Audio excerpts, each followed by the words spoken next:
Hello and welcome to a very special episode of Wholala. Now we are kicking off our Pride Month celebrations with a real treat.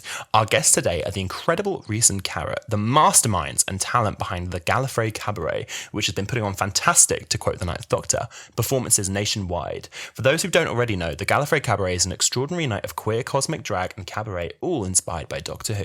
We attended our first ever cabaret earlier this year and were joined by K9 the Kinky Pup, a very tired Donna, a stripping Rasputin, the Absorbaloff chasing pavements, and a sexy cyber controller. We were absolutely blown away because Carrot and Reece are performers, the most hilarious, charismatic, and gorgeous duo. Everyone needs to be attending a Gallifrey Cabaret. So a very warm welcome to Reece and Carrot. Woo!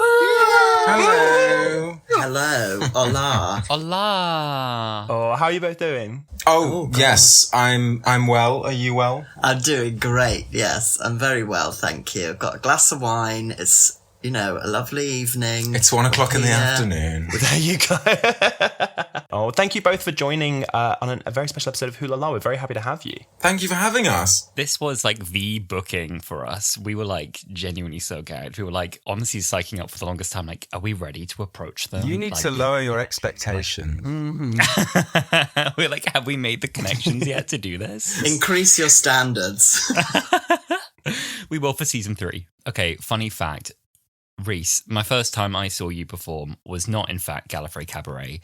I saw you at Diana Untold and Untrue, a very important queer play about Diana's life, where you, as an audience member, participated by playing Diana's dad, a role that I felt you played very well. Maybe he was born to play. Maybe. You were very convincing, I felt, reading lines from the screen. I have fathered so many children. So many. Thank you. That was very fun. It was a great play. It was a great play. I had a fabulous time. That's another fabulous queer production. It's coming to Fringe later this year, in fact. And other TV appearances you've had. You've been on Pointless as well, haven't you? We have. We have. Yeah, we did very badly. You've done the plethora of, when we talk about queer iconic moments, Bargain Hunt is up there for me. I watched your episode on Bargain Hunt, and it genuinely, I have to admit, I'm not an avid follower of Bargain Hunt usually. I haven't watched it since I was probably ill in year 6, but me and my boyfriend, who also he's from Barbados and he hates English TV, we were glued to the screen. It was when you were debating whether or not to buy the love seat. I was like, you've got to do it. You've got to make the choice. You've got to do it. And he was like, no, it's not going to be a good investment. It really did have us gripped. And what swung us to get that in the end was that it was a TARDIS blue love seat. Oh. They cut it out. It went on the cutting room floor. See, I think I knew. That's a shame. I feel like anything sort of Doctor Who coded is a good enough reason to make any purchase for me. But I had it. I knew you had it in you. I knew you were going to get it. Yes, we got it, and then we lost money on it. It made such a big loss. It was fully worth it. Fully worth it. I thought it was good. I genuinely thought it was going to be one of the ones that would do well. Did you ultimately make a gain or a loss? We made £6. Oh, Profit. yes. And let me tell you, you earn every single penny of it. Yeah. Yeah. And it might be able to get the dog through college Yeah. one day. Oh, good for them. The dog through college or the bus ticket home. One of the two. And so speaking of Doctor Who, for both of you, what is your Doctor Who origin story? Where did you first get into it? Were you 2005 Rose stands? Was it even earlier? Was it later? I always kind of had a knowledge of it in a sort of pop cultural sense, but I really jumped on board with the revival in 2005 and remember very, very clearly watching it live on TV with the countdown, and then it started, and it was just, I remember it so clearly watching it in my bedroom, my childhood bedroom with the curtains closed. And yeah, what about you? Yeah, same here. I don't know. My mum had a very strict TV routine, and Doctor Who was not a part of it. So I feel like when it started to be on telly, that's when I actually got a telly in my room. Oh, that's a big step. Yeah, it was a big step. Still, when they were a literal box. Yeah. I relate to that so much. I think my parents got me a telly in my room, and one of the, 10 by 10 inch square box ones, purely because I wanted to watch the reruns and the DVDs so much downstairs. They were like, we need to get you out of the living room. We need to get you out of the shared space. Just put one in his room. It'll be easier. Yeah, exactly. Totally. My mum was like, I don't want to watch this. So we got one that was one of those fully, it was bright green. which kind of fits the aesthetic now. You don't see that anymore. That's very much a product of its time, a neon green piece of tech. Yeah, it was amazing. And I have vivid memories of sitting down to watch Doctor Who in my bedroom alone, very excited. But when we eventually started to get the internet, I would watch it and then I would go on iPlayer and watch it again. I have a very vivid memory of like immediately watching the episode afterwards, of watching it the first time, because I'm like, what did I miss? I feel like the first time you watch it, you can't really take it in. I feel like I even do that now. I remember when WandaVision came out, I would do that. I would watch the episode and then like the next day go on Disney Plus, be like, I'm going to watch it again. That's very much me. I need to just take it. It's just very overwhelming. Yeah. So I do need to. I need to rewatch it a few times actually. Mm-hmm. What did you think of the little teaser that came out the other day? Because we were actually at Alasdair's. It was his birthday party, and it kind of like dropped online and then on Twitter everywhere. And we were like frame by frame going through it, like, but what does it mean? Playing it backwards, trying to figure out all the code and everything. So camp, loved it, loved that. Yeah. Whenever they do any sort of like fun promo like that, as they've done for like, you know, since it kind of came back on TV, it's just so much fun. Anything that you can pour over and deconstruct and play backwards is lovely. I just wish it happened at times where I wasn't like doing something, because I have to stop. Even it doesn't matter what I'm doing. It's a good job I don't drive. Oh God, yeah. Lives would be lost. That's the situation we were in. Because we were about to have guests, and I was like, nah, everything pauses now. We're going to sit down, get the laptop out, and we're going to start reverting this. We're going to start playing this backwards. Our poor partners were just kind of sat in the corner. Yeah, they have no interest, and they were just kind of there like, well, it's important to get your priorities right in this life. 38 seconds can last a good few hours if you make it and you're on Doctor Who Twitter. Yeah, I've heard that. Easily. What were your favourite episodes growing up? Like, especially in, like, I'm assuming, like, you know, going through RTD1 into Stephen Moffat and beyond. What were your favourite episodes? What were the ones that you would then go on iPlayer and rewatch multiple times? Oh, what would I mean, for me, it was as soon as Donna came into it. It was like Slay. Beginning to end that season. The campery of it. I feel like, because I was already quite a big fan of comedy and like British comedy actors, Catherine Tate being one of those in the Catherine Tate show. So as soon as those worlds collided for me, I was like head over heels in love. Christmas 2006 was a special time for you. It really was. It really was. And then I don't know if it's like a popular episode for lots of people, but I always used to like rewatching The Unicorn and the Wasp because I love the campery of it. Stan. I loved the campery. I think it's also because my mum's a big fan of wasps. Like wasps. Yeah, she likes to watch detectives on telly, like Agatha Christie, Poirot, that sort of thing, and it has that same vibe. So I feel like there was a bit of nostalgia in there for me. Yeah, my grandma used to love old Poirots, you know, with the proper like waxed moustache. Oh yeah, old Poirots and Agatha Christie's. Those were on constantly when I was younger. Yeah, nails that aesthetic. How did you both realise that you were both Doctor Who fans? I don't know what me and Sam realised, because me and Sam met at Pride in 2019 or something like that, and it was a long time later that we realised we were both Doctor Who fans, and I can't remember how we like first breached that topic. Yeah, I really can't remember. It defines our whole personality now. Unfortunately, there's no other topic, so I don't know when that shifted. But when was that for you? It's funny the way that you like phrased that question. When did you first realise you were a Doctor Who fan? Because I thought you were going to ask when we realised we were like queers. But then I was like, it's the same. It's the same question. It's the same. Literally. Question. Yeah.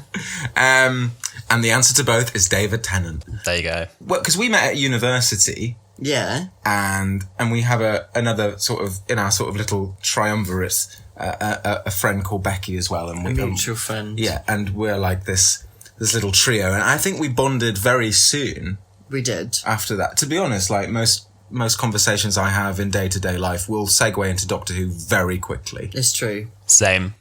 I feel that. As it should. So it definitely was something that we, as a sort of friendship group, kind of bonded over. I feel like I would probably quote Donna quite a lot. And that... You're very Donna coded as a person. I feel like I did base a lot of my personality I based on that character. So I feel maybe that's how we started to bond. Yeah. I don't know. I don't think there was a moment where we went, I guess similar to you. We're both like Doctor Who fans. We're both like fans, but we are both fans. But I guess we kind of really realised how deep our fandom is when we decided to set up the show. That's when it probably came. How did that come about? How did being Doctor Who fans turn into this amazing show that's been regularly travelling across the country? Well, I've been doing cabaret shows and producing them in various different ways for about 6-7 years now. And Reece told me, we should do a Doctor Who themed one, and probably for he'd been saying it ever since I started doing it, pretty much. And I've always said no, because I thought no one's going to come. I never thought it would sell. If only you knew. If only you knew. But we put it on a low risk night, just in case, as a tester, and sold out in the first day. And it's just wild, and it just keeps selling out every time it just sells out. I've never known anything like it, to be honest with you. So it's next level, but it's your fault. It is. For making it happen. You're to blame. Where was the first one? Was the first one at the RVT? Yeah, it was. And how did that go then? Set the stage for you've got it all set up. You're about to go on stage. What are you thinking? What are you feeling? Well, very excited. I mean, one of the great things is that, it did sell so well, and there was such a buzz around it, and we were so excited, and we had this amazing, as we always managed to just get the most fantastic lineup of drag and cabaret talent at various stages in their respective careers as well. And it's just, there's such a real confidence for me as a host before I go on and do a night like that, knowing that you've got this treasure trove of stuff to share with an audience, and just being just wanting to show off all of your cool friends and all the things that are going to come, because the audience don't necessarily know what you've got in store. But it's always very fun. I don't think we've ever had an act that I've not enjoyed. They've all been amazing and so different and so weird and wonderful. Yeah. And yeah. Next question, who's your least favourite act? Just kidding. There's this person who keeps doing Donna, and it's getting a bit tired. Very good. I didn't want to be the one to bring it up. Let's roll out Donna again. I will do that same Donna act until the day I die. Coming out as Donna, I was like, okay, nothing's going to match this. This is incredible. This is amazing. The vibe of the room has just changed. And we're that's never going to be topped. And then later, when you come out as Astrid, I mean, God. another level, both incredible. We were both kind of turning to our partners who, again, don't really watch the show, and we were like, this is funny because Astrid Peth was played by Kylie Minogue, and Kylie Minogue was in 2017. Just leave it be. Don't worry, leave it be. They loved it without context because it was such a quality performance as is, but there was a moment in the Kylie bit that made me scream, which was, there were two parts. One is with all the fairy lights that get switched on. Yeah. You're wrapped in. Spoiler alert.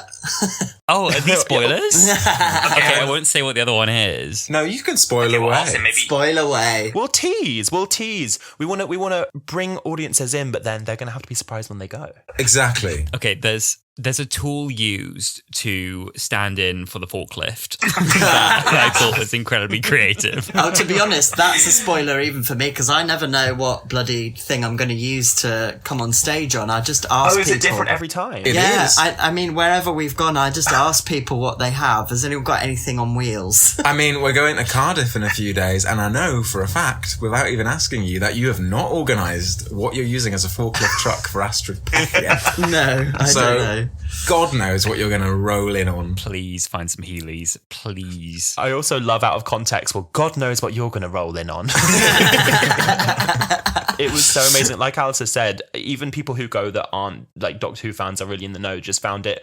I think they were just saying that it was so amazing, as with any queer cabaret show, to see the variety of cabaret acts from queens and kings and different performers. They just found it so entertaining. But I will say that the little nuggets that you could only get, either if you're a Doctor Who fan or if you're like a real Doctor Who fan. When we went, there was a performer who's dressed in drag as the Absorbaloff singing Chasing Pavements while holding a photo of Ursula. And when I tell you, I lost my shit at that performance. It was just so insane. And me and Alasdair just kind of turned to each other and we were like, and our boyfriends were like, right. Yeah. It was so good. Yeah, they put so much effort into it. It was, really amazing. How do you go about finding an act who can do a Doctor Who performance, or do they find you?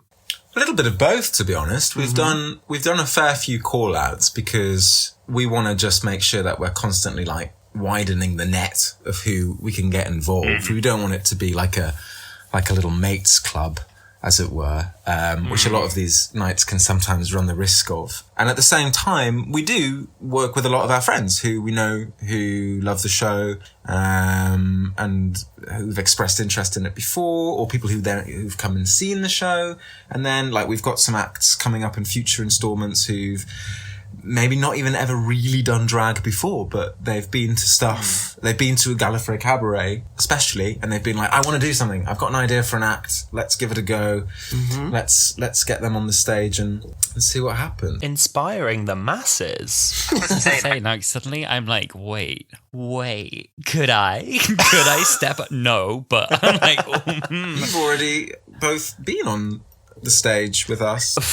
We did appear on stage. We were in the Cyberman making competition with some tinfoil. It was pretty cold as well. This was back in, when was this? January? February.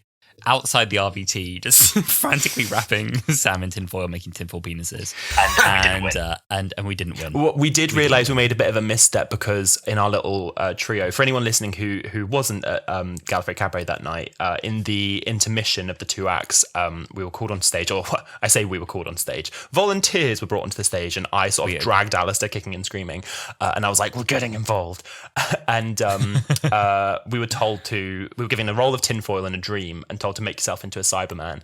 And I do feel that the rightful team won. We actually had Beth Axford on the podcast recently, who was in the winning team, because we did make a slight misstep in focusing our aesthetic entirely in like dildos, like Cyberman dildos on International Women's Day. And it's not, but I do think it might have been a slight misstep. Everything was a penis. What would be, because I know I think you've had some famous guests before. Did Katie Manning not, or who was it one of these? Was it Katie Manning who gave a gift for one of these? She just turned up as well. We tried to fight her off and she just she beat up the security guard. She threw a chair through the window. We couldn't stop her. She's feral, that She woman. won't leave us alone. I don't think anything could stop Katie Manning doing what she wanted to do. Jokes aside, Katie is wonderful and brilliant and just the epitome of everything that Doctor Who is and was and will continue to be, and is just the most wonderful. I mean, I'm gushing because she is literally one of the best people I've ever met. Cute. She's so lovely. Within like 5 minutes of meeting her, she was like, I've brought all of this stuff for the raffle that I had lying around and I've signed all of it as well. And I hope you can get some good money for it for the charity because we run the night. Yeah, and she came on and did a little speech as well. It was very she cute. did a lovely little speech and she was dressed like the best in the room. And it's just, she was telling me stories about when she knew Liza Minnelli. It's just great. Wow. Oh my God. That's amazing. Did she actually sort of get her own ticket? Was she invited, or did she actually find it herself? How did she end up there? She was invited through, someone at the RVT that we work closely with who kind of gave us the opportunity to do the Gallifrey Cabaret. There is a guy called Dave Cross, and he programs stuff at the RVT and is a massive Whovian and a Trekkie and a Star Wars nerd and massive geek. And he knows Katie through associates and stuff. And she's done stuff in the past with the RVT as well. They've done a few sort of Doctor Who things here and there in the past, but yeah, she came along and she was wonderful. The Sisterhood of Khan always come to the show as well, and I feel like. The Sisterhood of Khan is like a group of Doctor Who fans, by the way, not the actual. I was like, the actors? No, I was like, the species? No, the group. They're like a fan group. Oh. Yeah, and they know her and she knows them really well. So Oh, that's amazing. Wow. One of the Katie Manning prizes has actually made its way into my possession because one of the winners actually identified a long time ago. Like, they were like, I have this and I love it, but I think you would appreciate it more. And I now have very safely kept boxed the Katie Manning figures. So at least one of the prizes, and I'm looking after it very safely, kindly from someone called Harry who gave it to me, was very, very kind. We would love to have her back. yeah, I think she's going to come back. We're doing one. Obviously, we've got one in summer. And then looking ahead, there may be some exciting plans for November. The teasers, honey. Because we're recording this in early May. We're releasing this hopefully in June. So you'll have done your Cardiff Cabaret by then, I think. How did it go? I already know. I've been, and it was great. Wow. Rave reviews all round. And it's in the Millennium Centre? Yes. I mean, in itself, a Doctor Who location. Exactly. Yeah. That's crazy. So cool. Really that cool. We've got the opportunity to perform there. They've got this amazing cabaret space that they've just done this huge multi-million-pound refurb on, and it's gorgeous. And we're going to be performing there in a few days' time. And it's sold out, and we're so excited to be there. And you can literally, it's within like Congratulations. spitting distance. Thank you. Spitting distance of Torchwood. Torchwood is beneath us while we are performing. What I was going to say, you can roll out of the cabaret show and then go to a Yanto shrine and just have a good cry. Yeah. Well, I always like to have a good cry after a show. Yeah. Purely because of Yanto. A cry of joy from the show and a tear for Yanto. I have two eyes for a reason. It's been in a few episodes. I think it was in New Earth as the hospital. Yes. It was in The Sound of Drums as where Harold Saxon comes down the stairs and speaks to the nation. Ooh. It was in the Sarah Jane Adventures somewhere. And I think there's another one. I think it might be where the Doctor kind of parks with Vincent to go into the art gallery. It might not be. I might have got that one wrong. But I'm also pretty sure, one more, there's the planet they land on in The Girl Who Waited, the one where they accidentally age Amy. And they have to leave old Amy behind. That, I think, as well, is where those robots are trying to attack her with the hands. You know the one I mean. I'm pretty sure it's also that one. Anyway, 3 good episodes, and now home to a cabaret. In anticipation for going, we watched Boomtown, which is the most Cardiff heavy of all the episodes. What did you think on the rewatch? Great. Iconic. Every line is a zinger. The dinner scene is amazing. Alasdair didn't like it. No, I did not like it. It's when we came to doing an episode review of it. At this point, we were doing like every episode of series 1, and up until then, everything had been like hit, and I was going like purely on. I was being critical. I was being a hater. I was like, what do I objectively score this? In reality, it's a great campy fun silly one. I've always been a Boomtown stan, so what can I say? It's important to have wrong opinions sometimes. Isn't Yeah. it? Yeah. Who are some people that you would love to like stop by for a visit, booked or not? Who would be the person you would love to just come by for the cabaret? Oh. Well, Jinx Monsoon. Oh, come listen, on. we know we are right next door to where they are filming, to where they are making this show right now. Yeah. The invitations are there. We are not going to turn away Jinx or Shooty or Russell if they come to the door. But they can also definitely buy a ticket if they want to. But Wouldn't it be a gag if everyone I didn't even put 2 and 2 together. Of course they're filming there. If they just heard it was happening and turned up. Yeah. I would probably evacuate my bowels upon seeing them. But Someone has to reach out or do some flyering because the studios are literally around the corner. yeah. I feel like if you hung around long enough, just even like near the barriers to the studios with some fly and just chuck them at cars coming through, you'll have someone's attention. And I feel like it's a situation. Maybe the police, but at least someone's. Yeah. Bad wolf security. In a perfect world, I would love to get anyone involved in the show along. Literally Would be a pleasure, but it would be lovely to have a doctor there. It would be gorgeous to have one of the showrunners there, whether that's Russell or Stephen Moffat or Chris Chibnall.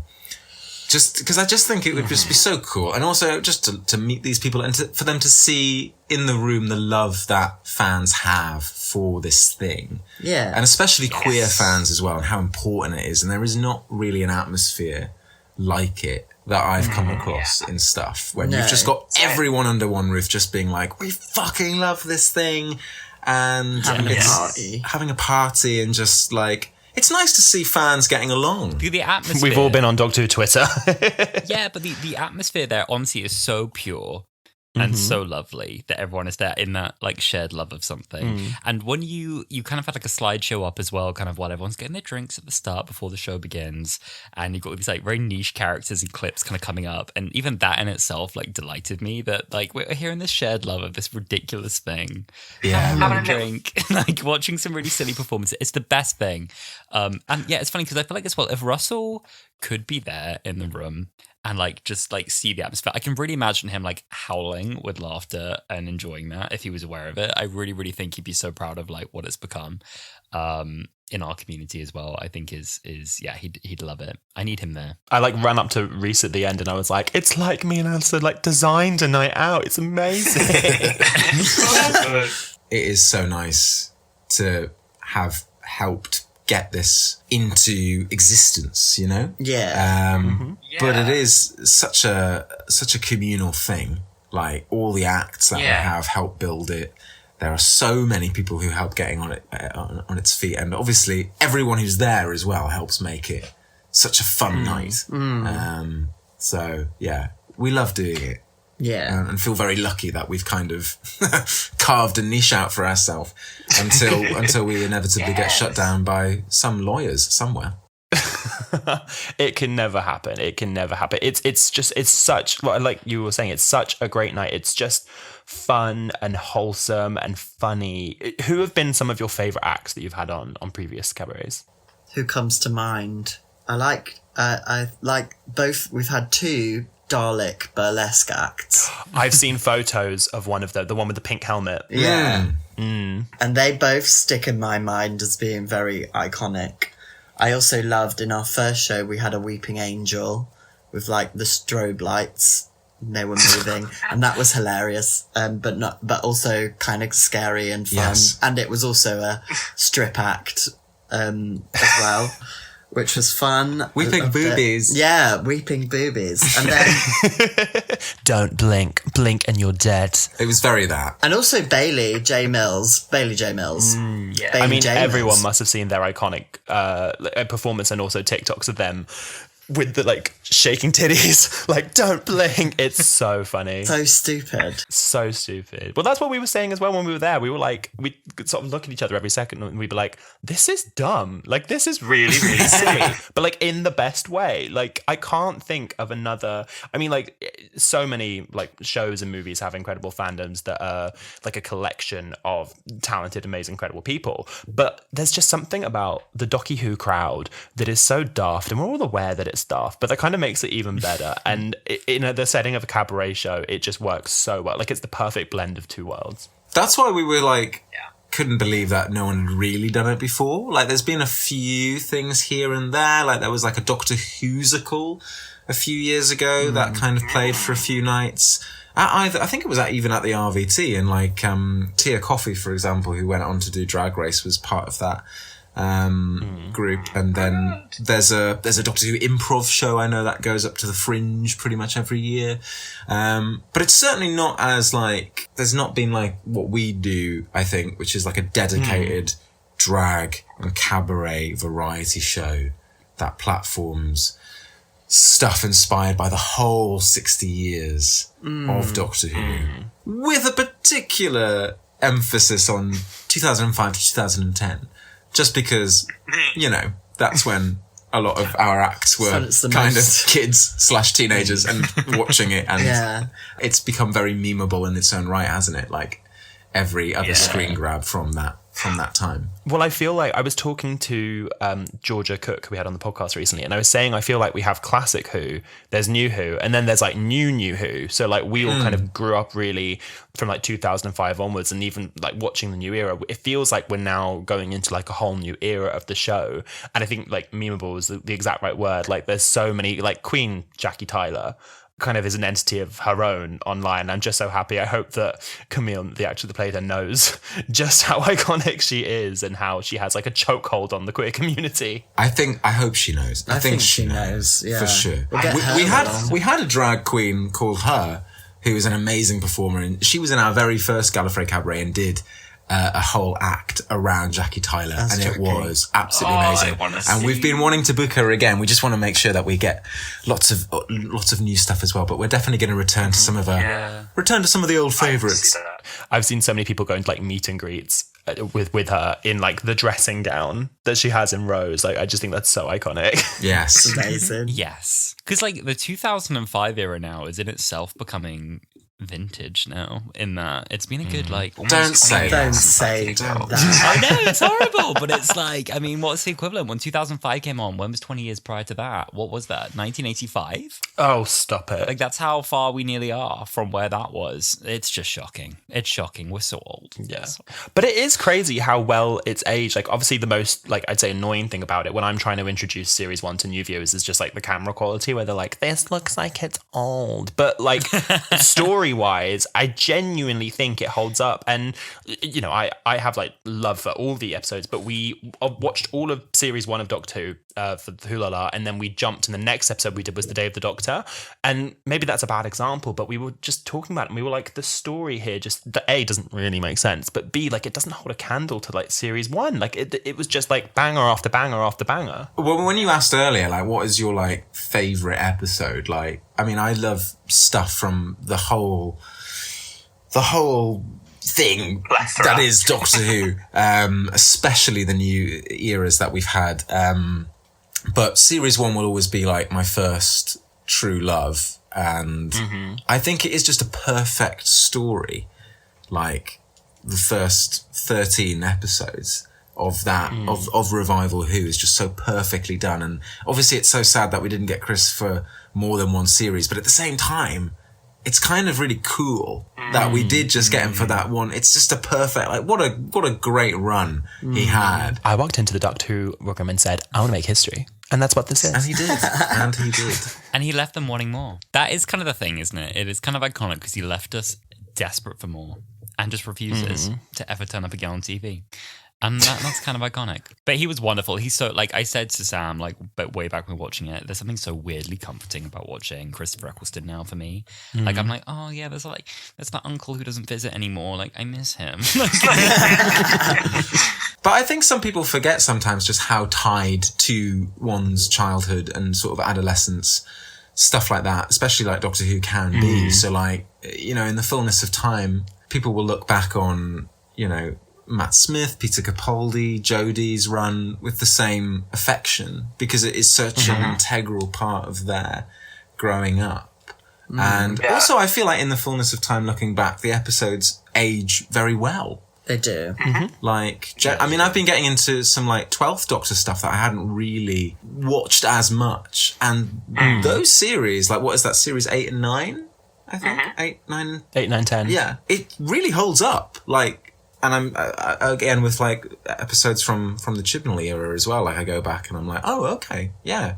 I enjoyed this the first time round, but now also. I think there is something about that with Doctor Who where I'll enjoy an episode for the first time, and I think especially like, you know, going into Peter Capaldi's era, maybe it was just, I feel like a lot of people I speak to loved the show growing up, kind of like drift away for a few years and then sort of come back. In our case, very hard, and you run a podcast about the show. But anyways, I feel like, same to you, I've been going back and watching quite a lot of the Capaldi episodes recently, ones that I just don't have as much memory for because it's not one that I would rewatch a lot, and they really are holding up, I think, better than I even like remember them, and I remember enjoying them. I recently watched like the Monk trilogy with Bill, and I remember at the time watching that and being like, oh, this is a bit silly and this is a bit daft, and then I think with retrospect, I'm like, everything's a bit silly and everything's a bit daft, and it's actually like a very good like trio of episodes. So yeah, I feel like going back, there's a lot you can sort of rediscover, which I guess is kind of the point of this podcast. Yeah, I find as well, going back to a lot of Doctor Who, it can surprise you, can't it? Because I think even sometimes when they've missed the mark, the intention is usually quite thoughtful and deliberate of what they were trying to achieve. I feel like they're always trying a new avenue. With Doctor Who, like it's rare that you get something that was kind of lazy on Doctor Who. There's usually some like they've if anything, they tend to aim too high and slightly realise they can't quite achieve that on the budget they've got, or something like that, or it just doesn't quite kind of deliver in the way that it, they want it to on TV. Whereas I find that even like a show like The Mandalorian, right, with like a budget 10 times the size, I find like week to week that can age poorly. I can go back to an episode a second time a week after I saw it and think, oh, actually, this was kind of weird. But Doctor Who, there's always something kind of in there, I think. I think that it's made with a lot of love. And as well, I think because you can excuse a lot in Doctor Who as well, because it's always been a camp and silly show. You can't take too much of Doctor Who too seriously. Part of the fun is kind of... What is it kind of being a little bit shit sometimes? I don't know. No, I think Totally it agree. needs to be camp. It needs to wear his hearts on its sleeve. And absolutely, it just needs to lean into itself and how gloriously silly and camp and weird and wonderful it is. And I would rather it took a swing and missed. Although arguably I think like who are you to say, who are we to say if it does miss, because there are so many people, and this is the great thing about fandoms, is that one of the good things about fandoms is that someone's least favourite episode or least favourite Doctor or least favourite whatever is someone else's favourite and means so much. I regularly get flack for loving Fear Her, which is one of my favourite episodes. Chloe Webber. I love it. I love it. It's camp. Council Van, Council Axe. It's great. It's so good. And I will die on that hill. And I know that there are some people who would burn that episode at the stake, given the chance. I wanted to show you. I've got some accessories in my drawer here. I'm just trying to get out. How I've longed for you to say that. You've brought up a good episode here. Well, I've only got the one at the minute. I've got these 2 top trump card earrings. This one is, I got these on Etsy. This one is, unfortunately, I've only got the bad one. I've got Chloe's dad, but I do have Chloe Webber as a top trump card that you can actually wear. Now, Chloe's dad is obviously quite a problematic one to wear out, but I do have the Chloe one is in here somewhere. Please wear Chloe Webber top trump card. I found her. I willed. You found her.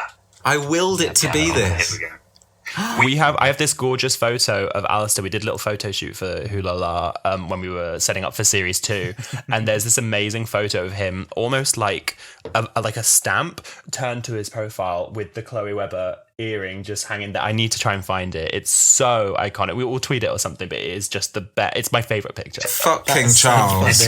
Fuck the Queen. That's what I want to see on currency. I want to see a profile of you with your Chloe Webber top trump card earring. I'll second that. All I was going to say about the card really is they've given her quite a low monster rating. She's only got a 2. I think that I don't know if that's out of a 10 or a possible 99. She's got a 99 for darkness, but only a 21 for intelligence, which I feel is a bit mean. That's harsh. I think this is wrong. She's basically. clever. I would like to. She is. She's an artist. She deserves high marks for that. Absolutely. Yeah. I feel like Fear Her is a good one to bring up because Doctor Who, it's such a camp. Like, I think that whole thing of traveling to the Olympics and getting out the like sparkly cupcakes at the end, it's always been a camp show, even like throughout classic Who, but especially going into the new era, it's become a very queer show, like ever since it's revived in 2005. I guess what I'm trying to say is Doctor Who turned us all gay. Let's discuss. No, But Yes. it really is a queer show all the way, like, I mean, through the show's original roots back with the original director, but especially now on screen it's quite a queer show without being like labeled as a like quote unquote like LGBTQ plus show. What do you think it is about Doctor Who that draws such a queer audience? I think that Doctor Who always manages to, because you've got this like crazy character, the Doctor, who's super fantastical and unbelievable, and then the companions are the important ones. They're the ones that you relate to. They're the ones that you find your way into the story through. And I feel like they always make those characters people who, well, number one, they're always very real, very like people that you know or people that you relate to. And then they always have some kind of struggle or something that they're about their identity or something that they're going through, and the Doctor helps them with it somehow. And I wonder if there's something in there with queerness as well, and the campery of it, obviously. But I think in general, Doctor Who manages to always capture what society's like at that moment and then present a sort of a nice way of looking at it, or a nice way of responding to the darkness, if you like. And I wonder if that's something that we all relate to on a sort of deeper level. Yeah.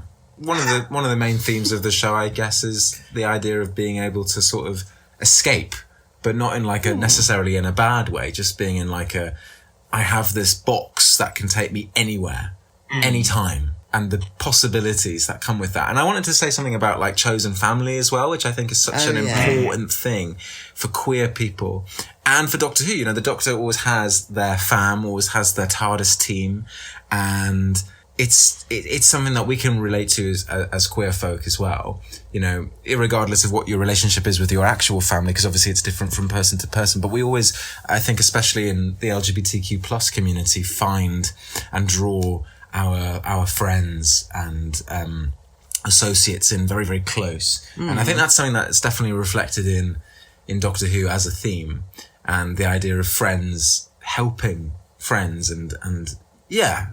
I don't know if I've articulated that very well. No. Both beautiful answers, but also I think that is a very similar conclusion to what we kind of arrived at as well when we did quite a while ago our Queer Whoniverse episode that's due for a refresh. I think we need a part 2 to that. But I think we arrived at something similar, really. We said there's something interesting as well about the theme of kind of like identity that comes all the way through it, because the Doctor is always going through this change and constant regeneration and coming to terms with who they are, but then also requires kind of their friends to kind of help them explore and accept that as well.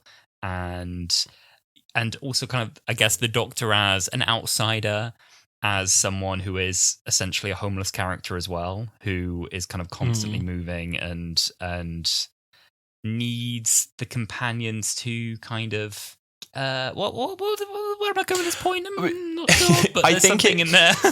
we were kind of talking about how, as queer people, I feel like we're constantly regenerating ourselves. I think that you're always finding new things about yourself. I don't think you ever come out once in the sense of your personal identity or also who you're around.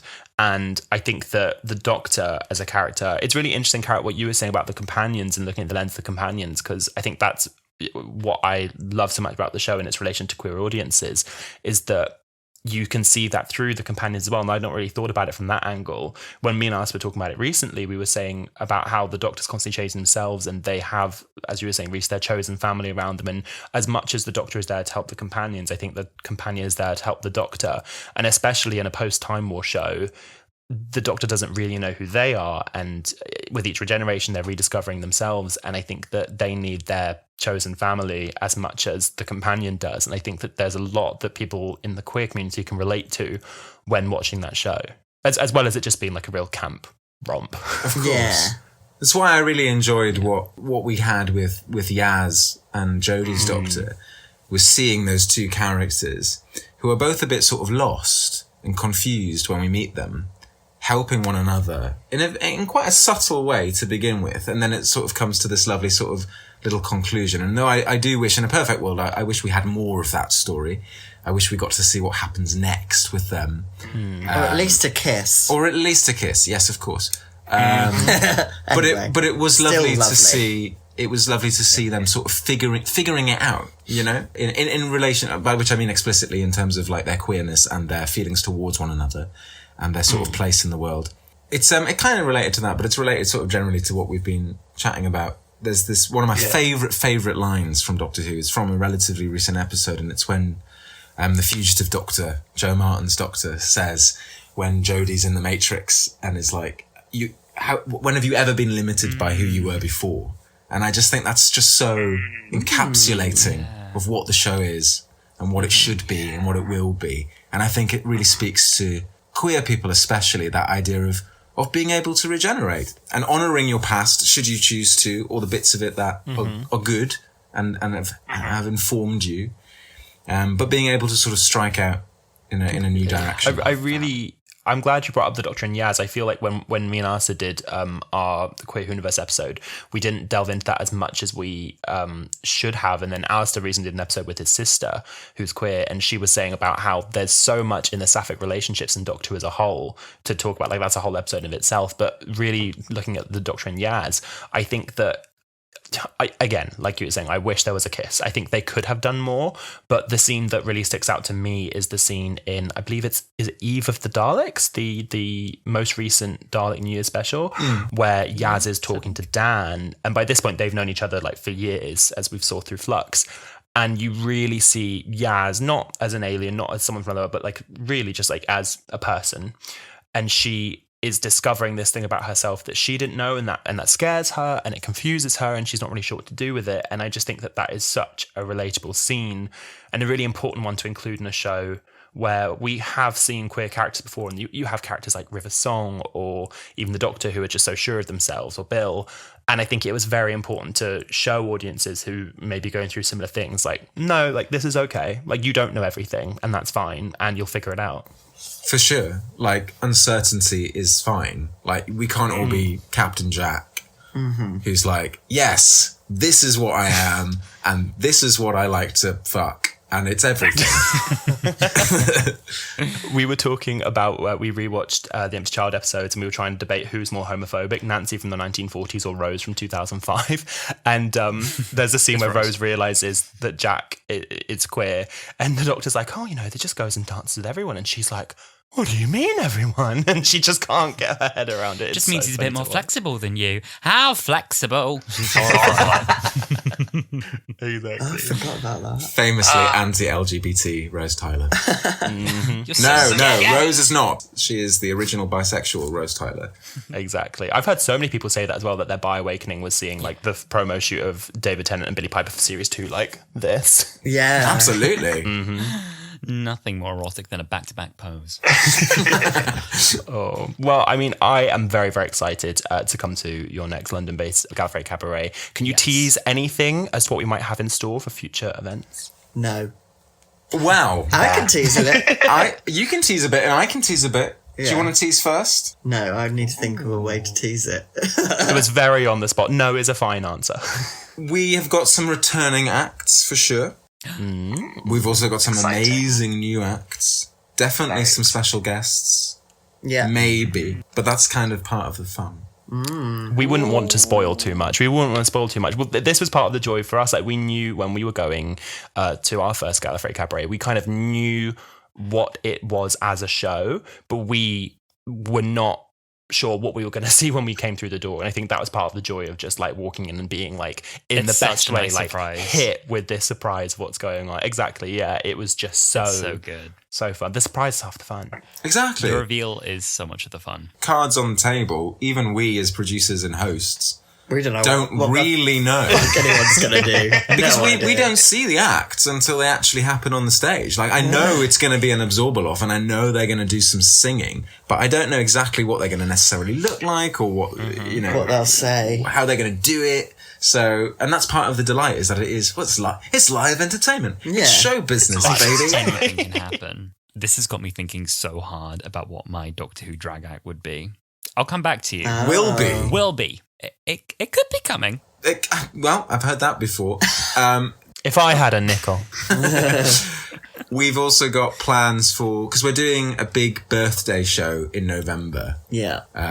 Which is why I really need the BBC as a personal thing now to tell us when these fucking episodes. Oh my God. Because we've got a show to put on. Put it together. Can you imagine scheduling it on the same day? I won't be there. I'll be at home watching it on the telly. We'll fully cancel. Whenever we do finally get the announcement, I'm hoping there's a lot of teasing around Eurovision. We might be getting some things. I'm hoping then. Would you ever do some kind of like live Gallifrey Cabaret viewing party, or would that be anything you'd be up for doing? Or do you want to be like quiet in your room at home, like nobody talk Doctor Who's on? That's me. Like if there was a viewing party happening, I would not go to it. I want to watch it at home. so for that reason alone, focus. I wouldn't put one on. But I mean, maybe. Discussions have maybe been had. I couldn't possibly say. That's me being my most Russell T Davies there. That was very RVT. I feel like I read that in Doctor Who magazine. Very sort of side-eye emojis on Instagram. Tee-hee-hee. Exactly. Well, I am very, very excited to see what is in future, both for Doctor Who, whenever they do come out, and for the upcoming Gallifrey Cabarets. Woo! Yeah, same. I can't wait. We're going to be back, baby. We'll let someone else do the Cyberman show. That was really good. I was going to ask, actually, the Cyberman competition, that was a last-minute sort of decision, wasn't it? It was, because we had an act who sadly had to pull out, who will be performing definitely at the next show, which is great that we will get to see them perform. But yeah, I just kind of thought, let's get some tinfoil and let's Blue Peter this shit and see what happens. At the end of the day, nothing is funnier than watching people twat around with tinfoil and scotch tape. And you proved that. And you were very much a part of that. You proved so, it, yeah. Thank you. Thank you. It was, as a participant, it was definitely, it was a challenge, but it was a fun challenge. Blue Peter it up is exactly what it was. I was devastated that I couldn't take part in the recent Blue Peter competition, in fact, to be a part of Doctor Who. So this is as close as I could get to that. Did you enter it when you were a child, back in the day, back in the Absorbaloff day? Oh, I did. Yes, there were, because I was entering them. I I did. You're younger They than might me, be too but- young. No. I entered. So there was the competition to play the role at the end in Utopia, the kid in Utopia. I entered that, and I remember my dad filming me on a camcorder. You had to do a monologue, and it stuck with me. That at the very end of it, I remember like sitting like this, and I was like, "It takes a long while, to get to the sea monster planet." And my dad doing like a slow zoom, and I was like, "With this cinematography, baby." There is no way this exists anymore. But there were lots. There was that one that was designing the Absorbaloff. That's the one I remember. Yeah. Yeah, there were loads. a big Yeah. one. And I'm really glad that they're doing it now. I've seen lots of people on Twitter being like, "Oh, why can't I enter Doctor Who?" But it's because it's for kids as Because well. you're 29. And I'm really glad that they're getting like the same kind of opportunities that we got when we were younger. Absolutely, it's a kids' show. Yeah. Yeah. Which we would all do well to remember sometimes. We would all do well to remember. And with that, the podcast is finished. We're so grateful. Thank you so much for you both joining us today. We honestly have been so thrilled to have you on and speak to you. You are easily our most celeb booking. Really looking forward to getting in the diary as well. And it's just been so exciting to talk to you. Where can people find you, and what are the upcoming shows they should know about?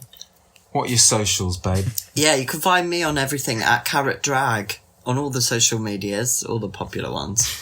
And the next show is the 5th of July. Nice. And then the of November. The TBC. And then who knows?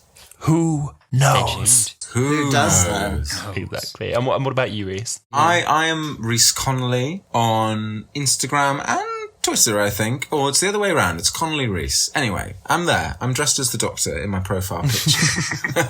An iconic Doctor outfit as well. Thank you. I've worked hard on it. A little bit of tweed. A bit of tweed. Love a bit of tweed. And so we've got the July 5th show and something in November. Hopefully we'll be able to take it out of London, continue to take it out of London as well. We've done Manchester, or about to do Cardiff. It would be lovely to take it elsewhere too. So if anyone knows how to do that, let us know. Because it's harder than it looks. And Venue suggestions welcome at Wholala Pod. please. Oh, well, honestly, thank you so much for joining us on this very special Pride episode of Wholala. As Alistair said, just to second what he was saying, we have both been very, very excited to have you on the podcast. And thank you, honestly, for just putting on these events. They really are very special. And everyone that I've spoken to about the events, me and Beth were chatting about it the other day, like it just is a real celebration, I think, of what it is to be a queer Whovian, how queer the show is, what's happened before, what's going on forwards. And so just from us, thank you so much for putting on these really amazing events. Oh, thank you.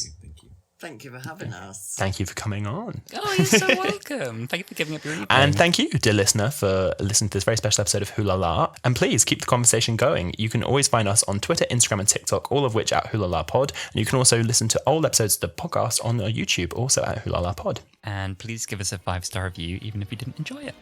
Thank you very much. And we will see you next week. See you soon. Bye. Bye.